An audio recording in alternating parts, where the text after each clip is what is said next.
Hey everybody, Sam Amico here with Hoops Wire Live on 330 to go. We are almost to the Cleveland Cavaliers season. As you can tell, I'm excited because I wore Cavs gear for the first time on this show, I believe. You still won't see me in Browns gear, although I believe I've worn a Browns hat before at one point against my better judgment. So, you know what? Wednesday night in Madison Square Garden, the season starts again. You know, during the offseason, I'm always kind of like, when is the season going to get here? And then now that it's finally here, I'm kind of like, I feel like it never went away.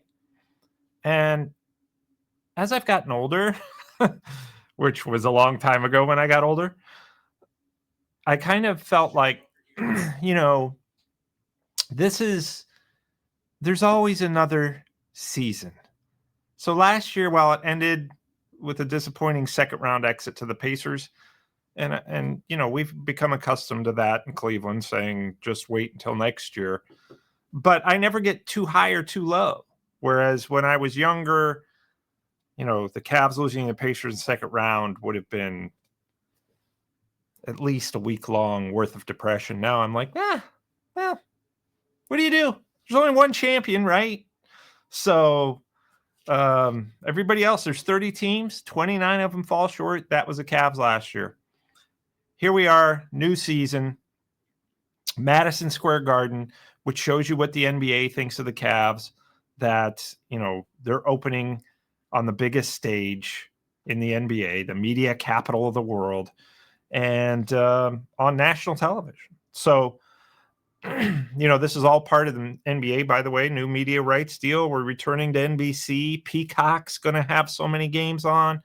I've run some stories on HoopsWire about FanDuel Sports. They've undergone some changes, some tweaks, I guess I should say. Iman Shumpert, 2016 NBA champion with the Cavs, is now joining the broadcasts. My co-host on Full Court Cleveland, Booby Gibson, is going to remain there. And of course, Austin Carr, Brad Doherty, the other former players who will remain involved, as will John Michael still on play-by-play, and Serena Winters still sideline reporting.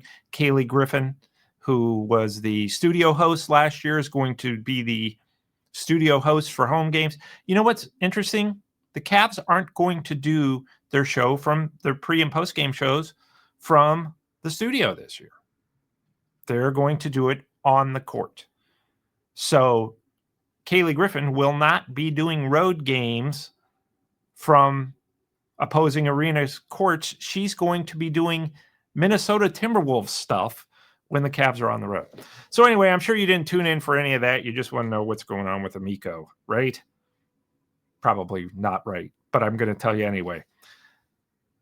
Cavs play Wednesday, Madison Square Garden. Then they slide over Friday to go to Brooklyn.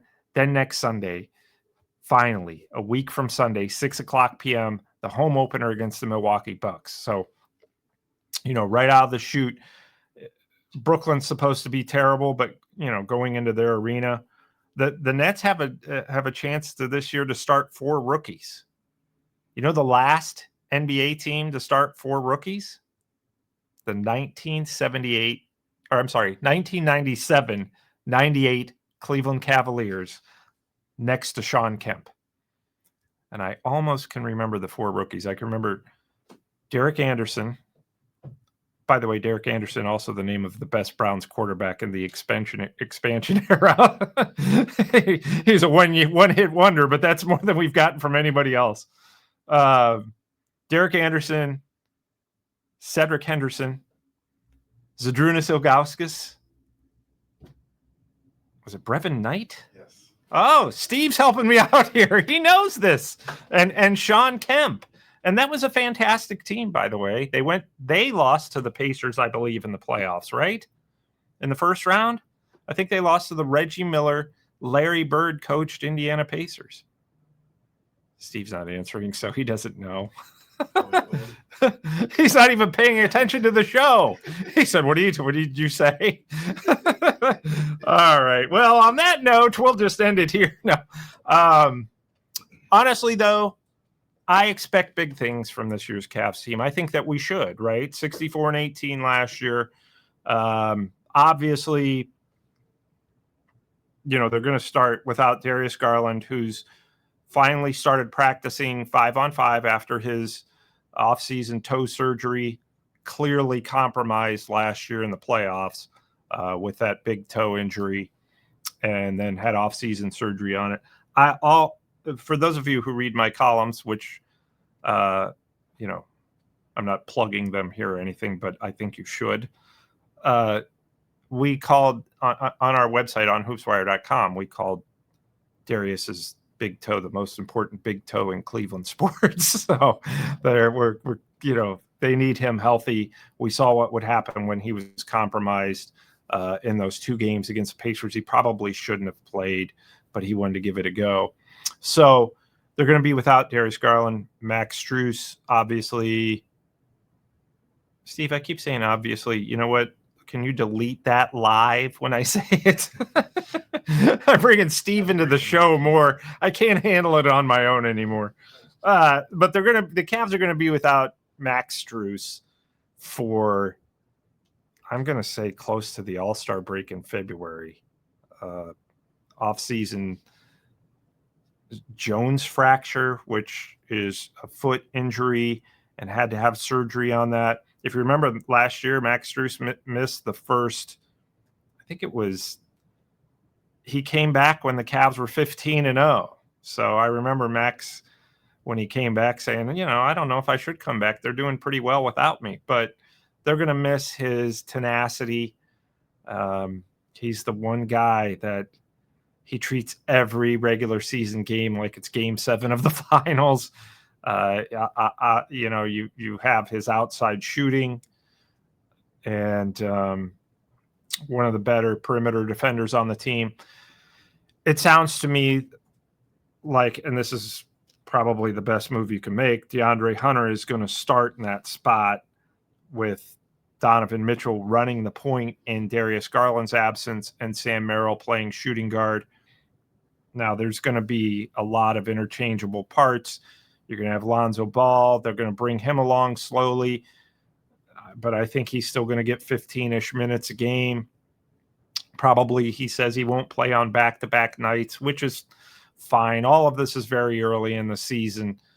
I don't think the Cavs are going to start 15-0 again. Just putting that out there so people don't get too disappointed. The one thing that I try to remind people of, the Indiana Pacers started 11-15 last year. And they went all the way to the game 7 of the NBA Finals. And that's the great thing about the NBA nowadays.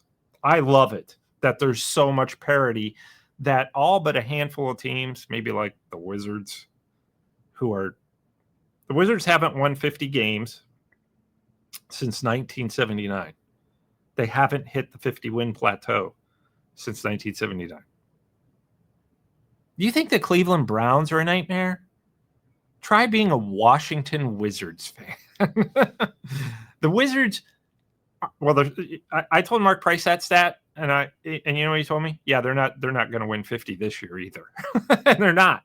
They're terrible. So the Wizards, other than like the Wizards, the Utah Jazz, who still have Kevin Love, he's been playing in their preseason games. Doesn't look like a buyout is coming for Kevin Love. He's going to remain on the Utah Jazz with our old friend George Niang. I don't know who else is really bad. Those 2 teams are the first 2 that come to mind. But other than like a handful of teams, everybody thinks, you know what? The Oklahoma City Thunder and the Indiana Pacers were in the finals last year. The Thunder won the championship. We've got a shot. And I think that's what's so great about the NBA. So, and it is, you're playing the long game. Listen, we as followers of the Cavs knew this last year going into the season, or that they were going to be contenders. And we thought going in the playoffs, remember, not just myself, but everybody from the national media was saying, well, yeah, it's the Cavs and the Celtics in the East Finals. That's, it's already pretty much been decided. Well, guess which two teams didn't play in the East Finals? It was the Knicks and the Pacers, right? So it's a long game. It's a marathon. But when you consider what the Cavs did last year at 64-18, best record in the Eastern Conference, second best record in the NBA, and you consider what their, second year of the program under Kenny Atkinson, you've got a first-team All-NBA guy in Donovan Mitchell. You have a guy who continues to rise in Evan Mobley, third-team All-NBA, NBA Defensive Player of the Year. Could be even better this year. I always say this. If Evan Mobley never improves, this is just fine. This is good. This is really good. So I do think that the Cavs, as constructed, yes, good health. I feel like they've gotten more tough, more physical guys by bringing in, obviously, Thomas Bryant. I just said obviously against Steve. Maybe it won't be so bad if I quit reminding everyone. Thomas Bryant, Lonzo Ball, Larry Nance Jr.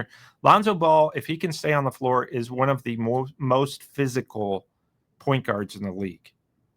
He may be, again, if he can stay on the floor, the premier defensive guard in the league, at least point guard.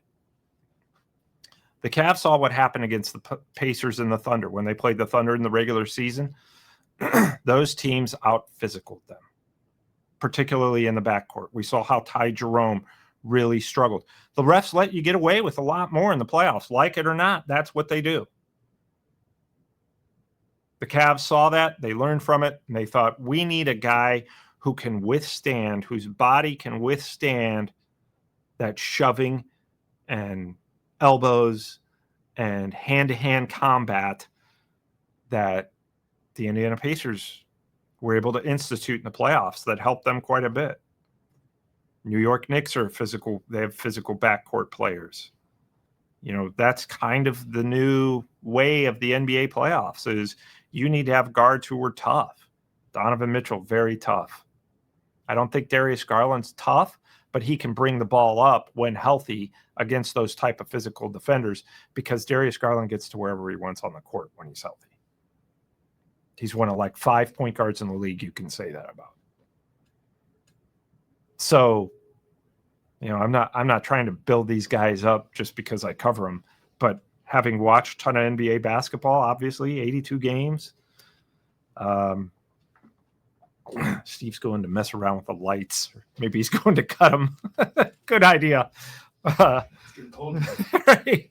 You need to be in the picture of us this time because I'm bringing you up so much. But Darius Garland gets to wherever he wants on the floor, and the Cavs with him and Lonzo Ball staying healthy, that's a huge if. I hate to say it, but he's played 35 games in 3 years. Now, 2 of them he missed because of the same major knee injury. He finally came back last year. I thought he played very well. 35 games, that's all he got. And then he had to shut it down because of wrist surgery. So, the Cavs can't afford for him to end up hurt or to, one scout said, well, maybe he's a China doll at this point in his career, who knows? But if everything goes well, yeah, I think that the majority of us feel as if the Cavs have an excellent shot.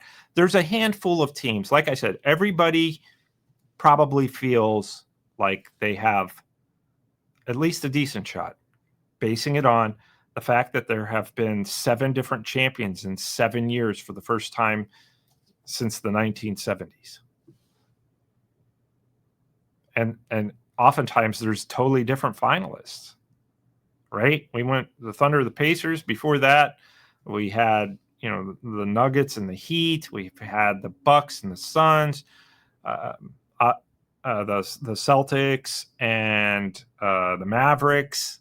So, this has been the way the league and the league office, Adam Silver commissioner, they love it like this because it keeps people engaged.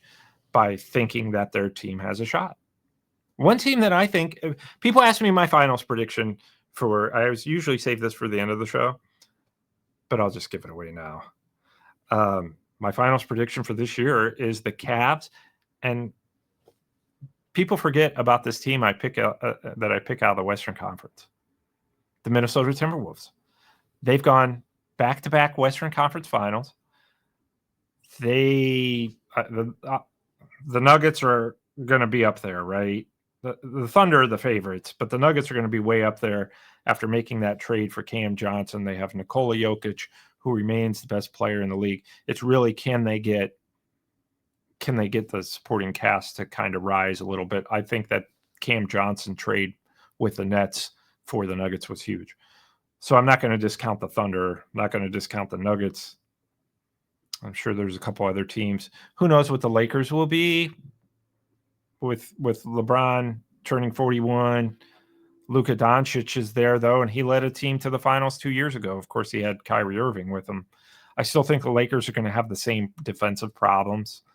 But, I think they did finish third in the West last year after that Doncic trade. So, and people, I know we don't like them, but out West, Golden State, and they're getting ready to start the opposite of the 97-98 Cavs team and the opposite of the current Brooklyn Nets, who are probably going to start 4 rookies next to Michael Porter Jr.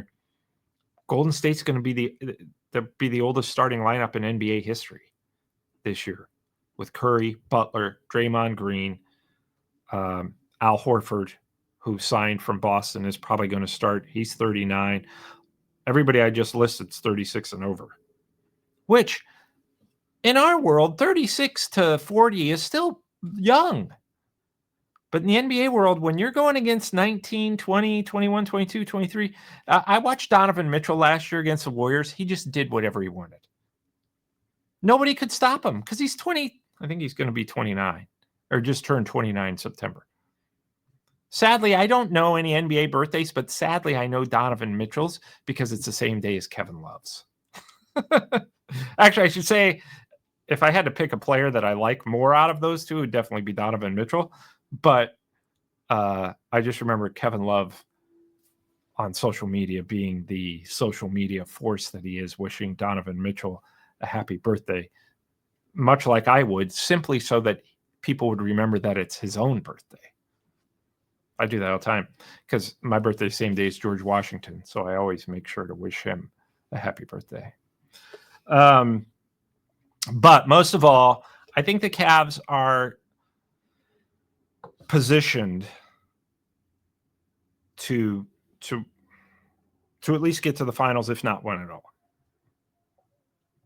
A big part of that is what you're getting from Donovan Mitchell. You know what you're going to get from Darius Garland when he's on the floor. You know what you're going to get from Evan Mobley if and maybe he's going to take it up another level a little bit. Now, by that I mean his scoring will increase a little bit. He might get more touches.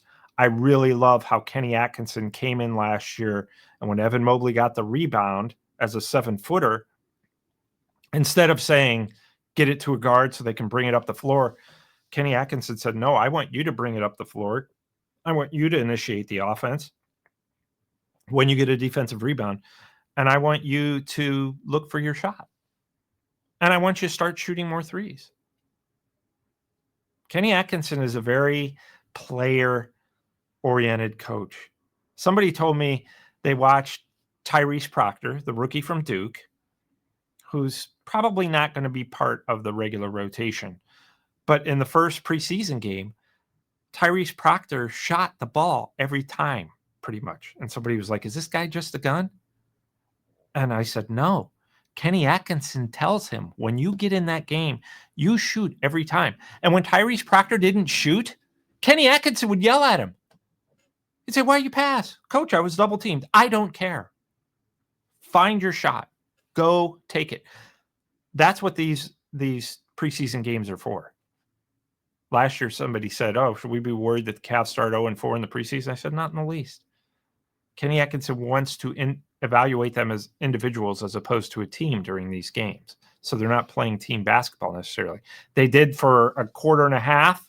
The starters did for a quarter and a half against the Pistons the other night, ran them out of the gym. Not that that means anything, because Pistons weren't, necessarily bringing their best for that game. But it shows that, we know what we're doing as a team. We want these individual guys to contribute, because that's probably going to be the difference between winning a title and getting bounced in the second round. Are the Jaylon Tysons, the Craig Porter Juniors, the Thomas Bryants, even though he's a veteran, played in the finals last year with the Pacers, Thomas Bryant, and won a championship with the Denver Nuggets a couple years ago. He's a true blue journeyman. So I try not to get too excited about it, because I'm like, there's a reason he's played for like 9 teams, right? But he does a lot of things that the Cavs need, which is be physical, be a big body that can relieve Jarrett Allen and Tristan Thompson. I'm living in like the 90s again. and Evan Mobley.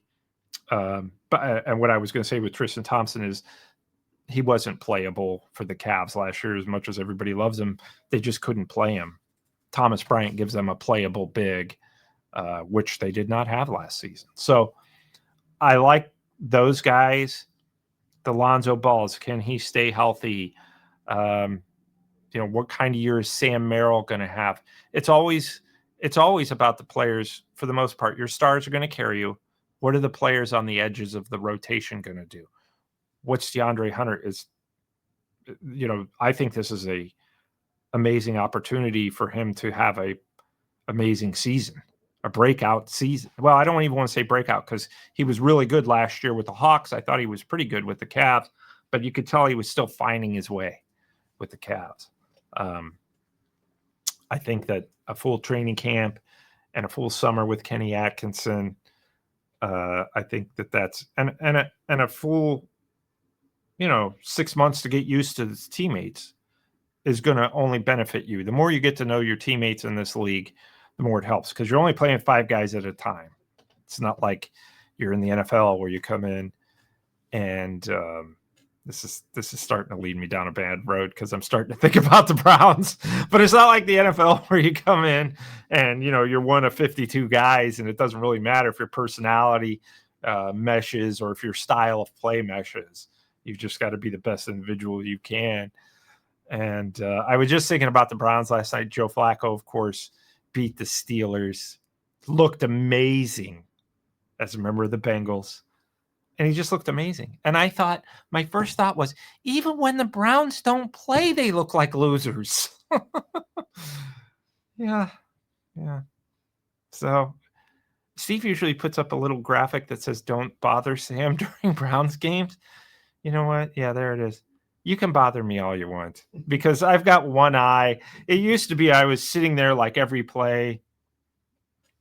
I mean, I think it's supposed to rain Sunday, so that's probably the only reason I'll stick around and have them on. The 1-5 Browns against the 1-5 Dolphins. I think the only reason to watch that game is because whoever loses, the coach will probably get fired Monday morning. At least, people ask me what I think about, is Kevin Stefanski getting fired? I'm like, I don't cover the Browns. Can't you see I smile? I'm a happy person. I don't know any inside information about the Browns, nor do I want to. My friends who cover them say it's pretty much a nightmare. They say that as bad as the product is on the field, the people around the product are even worse. I don't know that for a fact. I'm just repeating what my friends who are Browns insiders are saying. They're saying everything you think about Jimmy Haslam, like ruining the Browns, it's 20 times worse than that. I'm like, really? Can it be 20 times worse than what I think? Because that's like, and they're like, oh no, yeah. I guess basically Dee Haslam, Jimmy's wife, is running the Browns. I don't know that to be true. I'm just telling you what I've heard from people who cover the Browns. And the Deshaun Watson trade, drafting Shadur Sanders, letting Baker Mayfield walk. Most of these have Jimmy Haslam's fingerprints all over it. Now, that's just what I've heard. And we don't know anything about Strus because he hasn't had an opportunity yet. Deshaun Watson was not good. And Jimmy Haslam has come out and admitted that. Anyway, back to the Cavs. Like I said, I knew I would go down a bad road when I started talking about football. Cavaliers give us hope, great hope. I would say, as I always do, this is a team. Last year, I never had so much fun covering a pro sports team, which has always been the Cavs. When I'm talking about going in the locker room, being around the guys, never had so much fun. What a great group of guys. And the fact that they're winning to boot, what a great organization. And Kobe Altman, Mike Gansey, the general manager, Kenny Atkinson, these are all very quality people that are easy to root for. That's kind of a shot at the Browns. But anyway, so this is a team you can get behind. And you know what? I can tell you this, and I posted this on my Facebook page the other day. The Cavs finished 64-18 last year.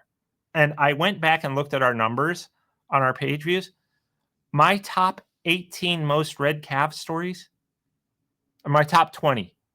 Out of the top 20 most read Cavs stories, this includes the playoffs, so it's not just the regular season. 18 of them were after losses. Now, I'm sure you're probably going to say, what is, we just want to see what Mr. Upbeat and Positivity has to say after a loss. And, I'll rip the team if they deserve it, but I never felt like this team deserved it at all last year. I thought every loss was explainable. The effort was always there. I loved watching them play. If your team's not going to win a championship or go to the finals, that's the best thing about your team. Do I love watching these guys compete? Do I admire and respect them, the way they play, the effort they give?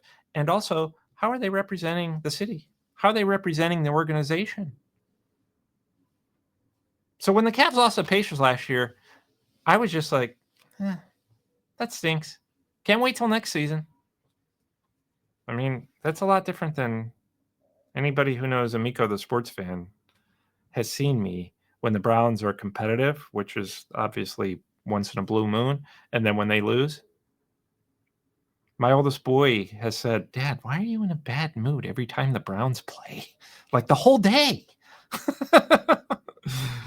And that's really the only time I'm ever in a bad mood. So I would say we'll have plenty more to come throughout the season. It's going to be a marathon.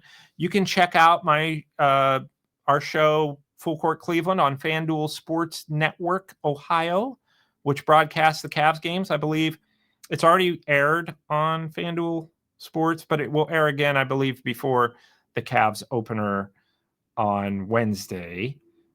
And then we'll have a new episode next week. So that show, Full Court Cleveland, Booby Gibson, Spanish radio host Rafa Hernandez-Brito. I just call him Raf. And that airs just about every day on FanDuel Sports Ohio. We don't record every day, but it's kind of like this. You can play it as much as you'd like. And it's also on the Big Play Sports Network application. So is that what app is short for? Application? Huh? I believe so. Steve doesn't know. He said he believes so. So that's what I say when I don't know. Or we'll see. But appetizers is what I'm thinking. Appetizers. That's where I mean, the word app was invented long before the iPhone and even the internet. Because I remember when TGI Fridays used to have half-price apps on Friday nights. So that's where apps comes from for me. So on that note, don't get too caught up in what happens on Wednesday. Just want the Cavs to give a good showing. They know. They already know. I said this. I ran this by Booby Gibson yesterday. I said, as a player, if you lose that opener to the Knicks, you're going to have to listen to that narrative for the rest of the year. Well, they lost to the Knicks, even though it's one of 82, people are going to make a big deal about it. He said, no, absolutely. Absolutely. They know that. He's like, we follow social media and our fans in our own way too. So we know if we're the Cavs, we go to Madison Square Garden on opening night and lose that game, nobody's going to believe in the Cavs until they beat the Knicks whenever they play after that. That's just the way it works. So I wouldn't get too wrapped up in it, but it's very exciting. I think there's a ton to be excited about this season. Just because this team is very talented. I believe they're still pretty deep and they're incredibly well coached, and the culture is the best I've seen in my many, many years covering the NBA. So I think all those things are going to add up. Just need good health, and more than anything, you need more of these shows. So we promise to bring you one next week, and we will talk to you then. Thanks for joining.